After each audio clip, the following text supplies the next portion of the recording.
Muito boa tarde a todos. Eu gostava, antes de mais, por dar os parabéns à Ordem por esta organização.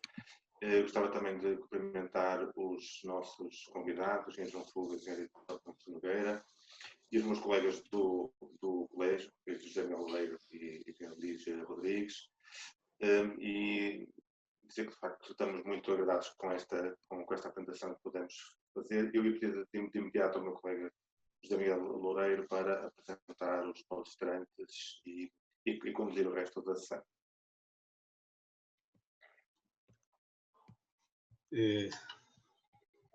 Okay.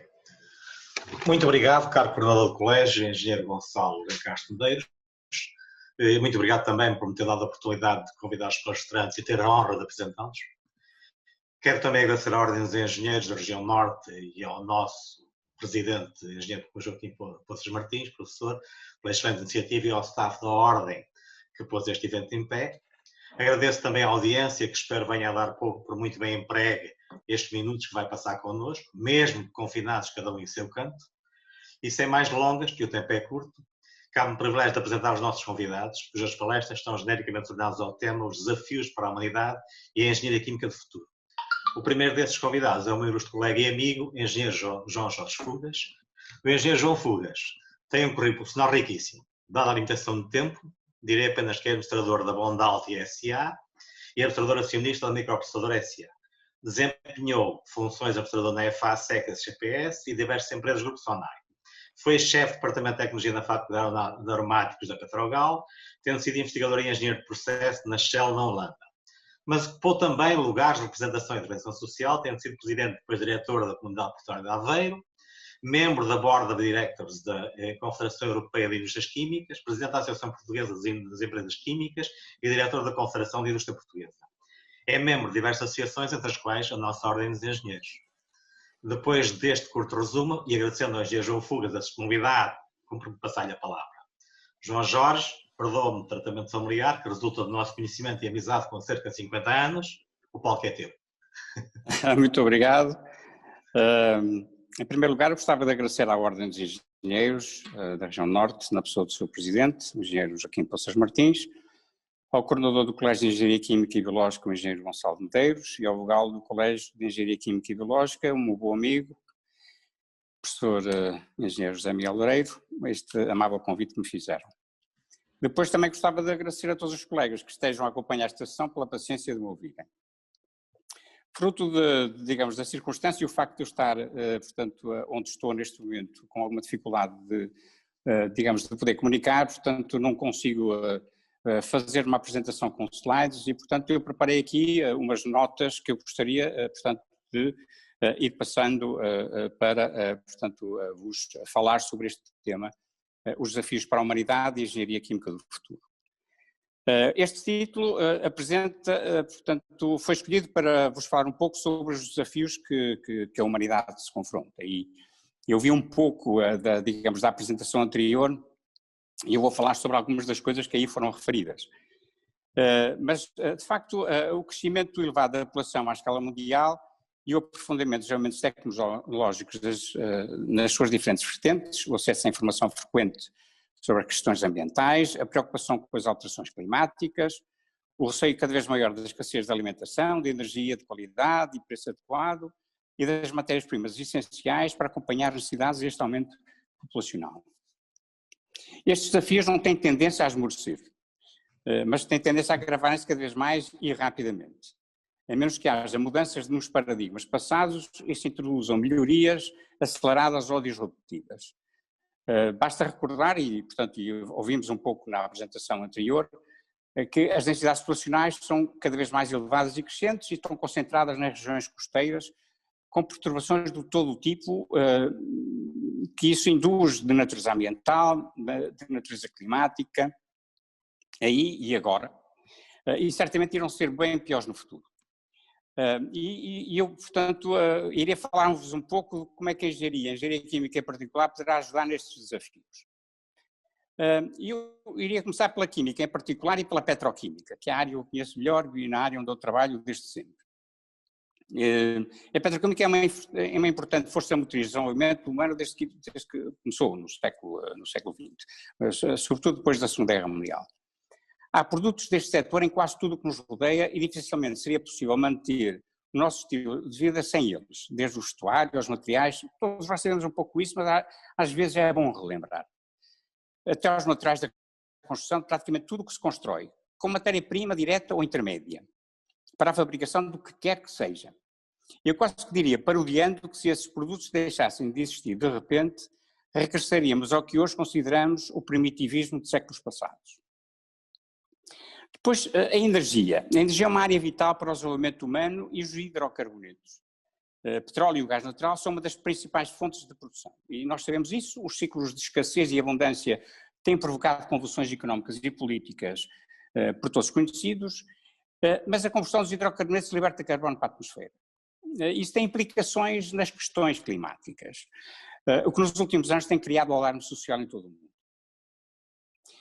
E um dos grandes desígnios, portanto, isso digamos, é um dos pratos fortes do que se tem vindo a falar ao longo destes últimos anos, portanto, para o futuro, prende-se com a descarbonização da atmosfera, com a eliminação dos hidrocarbonetos como fonte energética, substituindo-os por alternativas, nomeadamente eólicas ou fotovoltaicas, e também nestes setores a engenharia química tem tido um papel muito relevante no desenvolvimento de todo um conjunto de materiais especializados para as torres e para as eólicas, bem para as tecnologias, todas as tecnologias associadas à produção, portanto, dos painéis fotovoltaicos. Mas também em tudo o que é baterias que são necessárias e fundamentais portanto, para estas produções, porque é necessário armazenar energia produzida e que não é consumida. E depois não deixamos de necessitar de uma imensidão de baterias de diversas tecnologias utilizadas nos elementos de uso final. Este é um dos setores de grande dinamismo e é gerador de muitas oportunidades a todos os níveis, com potencial disruptivo muito elevado. Com o advento destas novas produções de energia e a limitação que isso provocará na utilização dos hidrocarbonetos, para lá da redução drástica das emissões de carbono, nós passamos a ter uma quantidade muito grande de hidrocarbonetos que antes eram gastos, portanto, como vimos, portanto, para a produção de energia, e podemos passar a utilizá-los cada vez mais para a fabricação de novos produtos químicos de alta qualidade. E em quantidades muito superiores às atuais, mas com uma pegada ambiental reduzida, porque são biodegradáveis e são recicláveis, podem ser produzidos e são cada vez mais produzidos numa lógica circular, com benefícios a todos os níveis, melhorando a qualidade de vida e podendo ser levados a todo o mundo. Eu dava-vos um exemplo daquilo que já está em produção e do que está em desenvolvimento para se produzir cada vez mais. Materiais para a redução do consumo de energia em tudo que são edifícios, em eletrodomésticos, em equipamentos industriais, nos transportes, pessoas, mercadorias por terra, mar e ar. Portanto, esta é uma das áreas de grande desenvolvimento e onde se tem vindo a fazer grandes, eu diria, portanto, descobertas do ponto de vista de utilização de novos materiais em fibras especiais, nomeadamente fibras aramide, que têm tido, portanto, um desenvolvimento e vão ter um desenvolvimento cada vez mais maiores no futuro. Com o uso intensivo das últimas décadas, há cada vez mais metais, e vimos falar sobre isso na última apresentação, com risco de escassez ou de extração económica com alguma dificuldade, portanto, a prazo, se continuarem a ser consumidos aos ritmos atuais. Mas esses novos materiais petroquímicos podem vir a substituir muitos desses metais. Em materiais de construção, para todo o tipo de viaturas, para a substituição de cabos metálicos em elevadores. Digamos, os engenheiros civis sabem isso muito bem, portanto, uma das partes pesadas no edifício são os cabos que são utilizados, portanto, nos elevadores. E é possível, e já estão em desenvolvimento, materiais para substituir integralmente esse tipo de cabos metálicos por fibras especiais, com reduções drásticas, portanto, no peso dos edifícios, com toda, digamos, a parafernália de custos, portanto, que se podem reduzir na área da construção civil. Seguindo o princípio da descarbonização e o aproveitamento da produção, portanto, intermitente de energia elétrica, dos parques eólicos e fotovoltaicos, surge naturalmente uma das opções de maior relevância e que se tem falado muito em Portugal, porque nós temos um plano importante a esse nível, para a produção do hidrogênio, e aquilo que nós chamamos de hidrogênio verde, através da eletrólise da água. Esse hidrogênio é produzido com tecnologias bem testadas. Fala-se muito que há pouca tecnologia, uma imensa tecnologia. Nós, concretamente na Vondalte, portanto, usamos tecnologias de eletrólise há muito tempo, é uma das áreas importantes de produção que a empresa tem, a partir de, portanto, de salmoura, e produzimos cloro e, portanto, hidrogênio, que é uma matéria-prima também muito importante para a nossa produção de anilina. Mas, portanto, as tecnologias são claramente conhecidas. Portanto, esse hidrogênio permite igualmente a produção de amoníaco verde, que é, para lá de ser portanto, um produto importante, e eu falo um pouco mais à frente sobre isso na parte agrícola, é também um excelente veículo de armazenamento e transporte energético à distância. Portanto, o amoníaco acaba por ser energia sob a forma líquida, que pode ser facilmente armazenado e pode ser facilmente transportado. E depois, com todo esse hidrogênio, é possível produzir todo um ciclo de produtos numa nova química, que podemos chamar uma nova química verde, com elevado potencial de futuro, e em que a engenharia química não pode deixar de ter um contributo muito importante à frente. Como eu estava a referir, o amoníaco é a matéria-prima fundamental para a obtenção dos adubos. Os adubos são fundamentais para o setor agrícola. E os adubos normalmente são produzidos a partir de hidrogênio, a partir de hidrocarbonetos, num processo em que a produção de CO2, portanto, é muito elevada, com implicações de natureza, portanto, ambiental, mas a partir do hidrogênio verde será possível produzir aquilo que nós poderíamos designar como amoníaco verde, retirando-lhe o estigma ambiental, climático que atualmente ele possui, com efeitos muito positivos para a sua massificação. Portanto, a agricultura precisa de ser cada vez mais desenvolvida, porque nós precisamos de alimentar uma população crescente. E, portanto, um dos temas que eu disse na fase inicial é que, de facto, nós temos um problema de crescimento populacional e necessidade de alimentar, portanto, a população à escala global. Um outro tema que eu gostava de falar, e normalmente também se fala relativamente pouco, a água. A água é um bem vital, e isso diz a importância a todos os níveis para a humanidade. E apesar da sua abundância, nem toda a água pode ser utilizada para qualquer fim. E nós sabemos isso, porque a água, no fundo, acaba por ser um bem que é abundante, mas também é escasso. As questões da água são relevantes agora e no futuro e são capazes de criar grandes conflitos ou paz em muitas regiões do globo. A purificação da água, das águas residuais, das águas contaminadas na natureza, portanto, em zonas de escassez, a dessalinização das águas, da água do mar, a segregação das diferentes qualidades de água, que infelizmente e estupidamente não é feita na grande maioria dos países. Alguns países onde, graças a Deus, portanto, isso é feito de uma forma muito articulada, que é o caso de Israel. No futuro nós não podemos deixar de o fazer, agora já o devemos fazer e no futuro não podemos deixar de o fazer. Nós temos que segregar a água e segregá-la de uma forma, portanto, clara e evidente e gastar água potável naquilo que é necessário para o consumo humano. O resto poderá e deverá ser, portanto, bem segregado para a utilização da água para outros fins, através de água que possa ser tratada, mas não tenha que ser necessariamente potável. E aí também a engenharia química tem um papel determinante no desenvolvimento de novos processos, equipamentos e produtos. Depois, a questão ambiental. O ambiente é um dos temas mais mediáticos da atualidade e o setor químico invariavelmente surge pela negativa. De facto, foram cometidos muitos erros no passado. Todos os setores, não é só a indústria química, cometeram erros no passado por desconhecimento dos impactos na natureza e na sociedade. A indústria química tem-se vindo a reconverter, portanto, já há bastante tempo, há muito tempo para cá, transformando, portanto, aquilo que era, digamos, a sua contribuição negativa do passado em novas fontes de resolução os problemas ambientais que existem globalmente a nível mundial. As empresas químicas europeias e a sua associação global, o CEFIC, de que eu fiz parte, e a grande maioria das empresas químicas mundiais são subscritores do programa de Responsible Care, portanto, aquilo que nós chamamos de atuação responsável. Programa que foi lançado em 85 pela indústria química, através do qual há um compromisso das empresas em cumprir responsavelmente as regras traçadas de conduta e de utilização de recursos.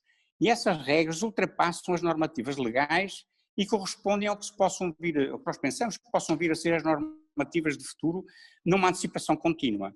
Portanto, é uma das grandes áreas também de desenvolvimento onde a engenharia química e a sua engenharia poderão claramente ajudar. Portanto, é uma das áreas também de futuro que a engenharia química não pode deixar de estar. Sr. Engenheiro, eu pedi o favor de acelerar a sua apresentação. Eu tenho mais 2 pontos muito rápidos e são mais 2 minutos. Eu não gostava de dizer que em Portugal a indústria química não tem tido um desenvolvimento industrial com a escala que nós gostaríamos de ter. Nós temos uma densidade de utilização da indústria química em Portugal relativamente reduzida, mas eu acho que há muitas oportunidades e espero bem que nós as saibamos aproveitar. E para terminar, não posso deixar de enfatizar que falar de engenharia química significa falar nas diversas tecnologias de processo e produto que aqui são aplicadas e nos desenvolvimentos constantes que se fazem. Os avanços do conhecimento passam cada vez mais pelo tratamento de informação. Sem esse tratamento adequado não é possível desenvolver novo conhecimento, quer seja nos laboratórios, nas unidades produtivas, nos centros de logística, no interior e exterior das unidades produtivas.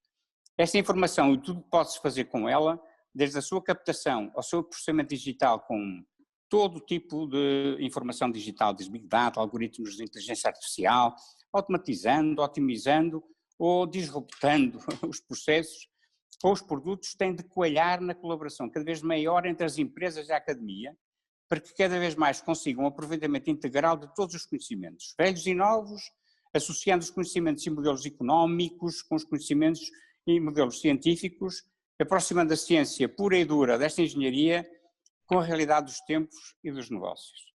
Muito obrigado, era isso que eu tinha para vos falar.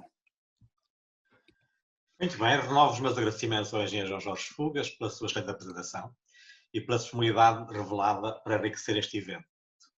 Cumpre-me agora apresentar o nosso segundo convidado, trata-se do engenheiro Ildefonso Nogueira, que é mestre em Engenharia Química pela FEUP e em Engenharia Industrial pela Universidade Federal da Bahia e tem uma forte formação em controle avançado.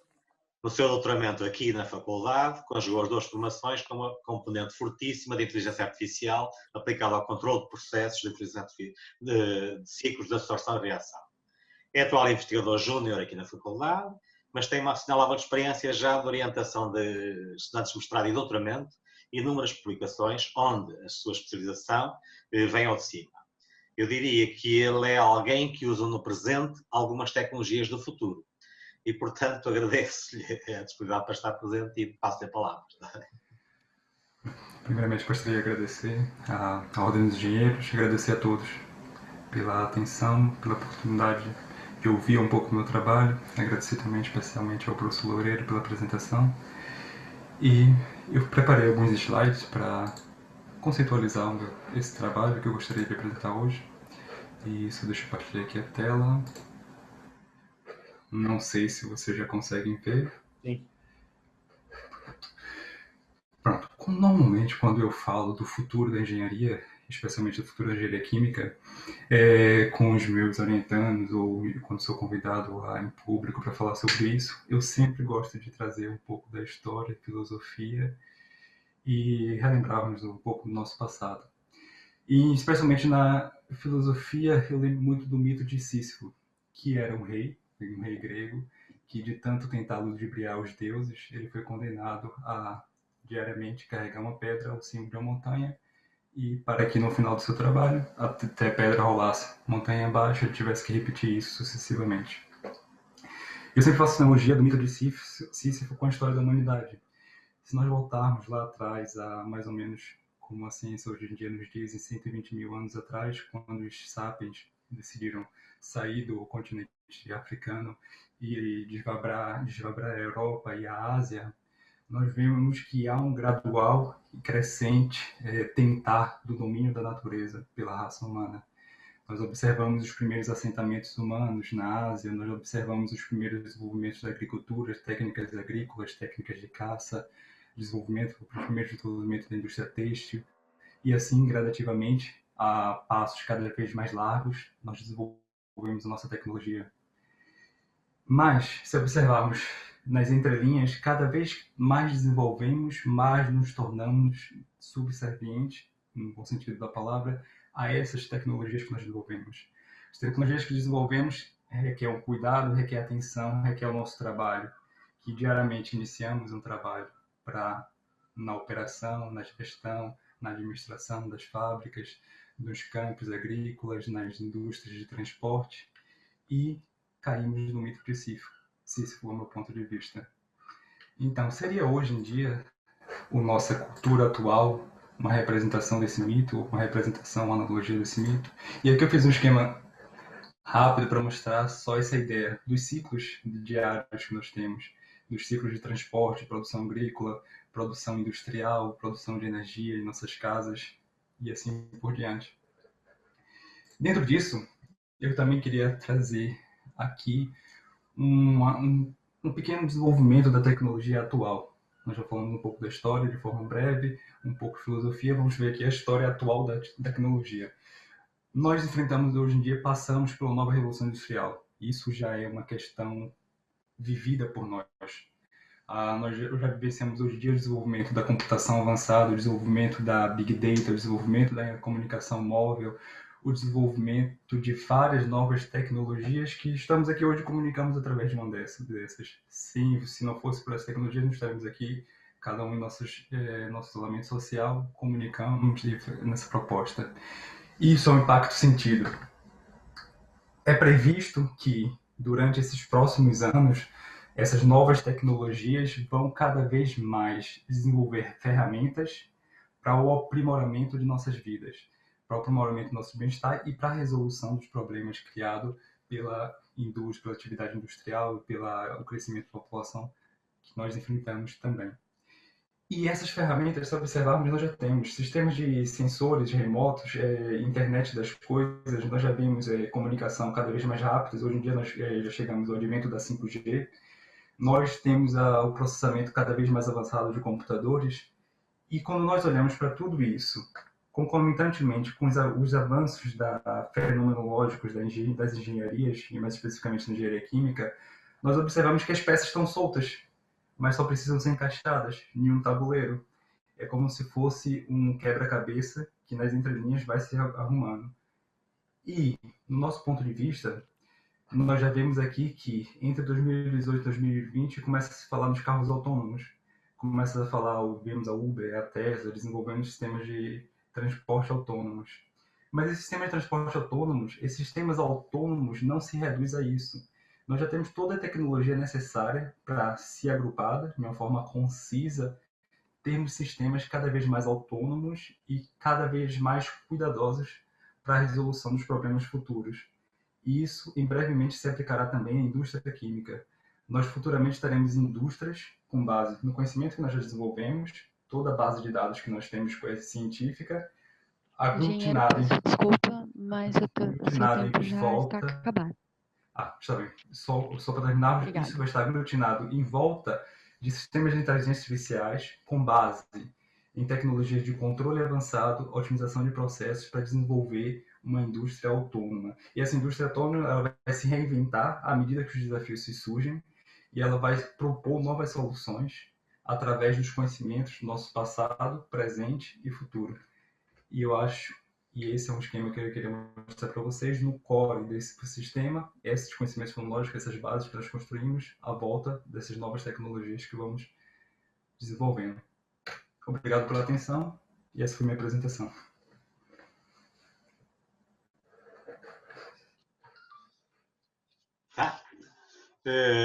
Muito obrigado. Renovo os meus agradecimentos ao engenheiro Delfonso Nogueira pela sua motivadora apresentação sobre este mundo novo.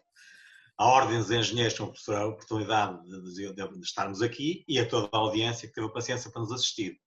Aproveito para devolver a palavra ao coordenador do colégio, o engenheiro Gonçalo Madeiros, caso queira dizer algumas palavras, e encerrar a sessão. Muito obrigado. Eu tenho que agradecer, quer ao meu colega José Miguel, quer aos nossos palestrantes, e mais uma vez dar também os parabéns à Ordem por esta organização e que possamos repetir, desejavelmente no futuro muito próximo, presencialmente e ao vivo e não usando estas tecnologias que fomos forçados a usar, mas que está tudo bem. Devolvo a palavra à Ordem para o painel seguinte. Obrigado.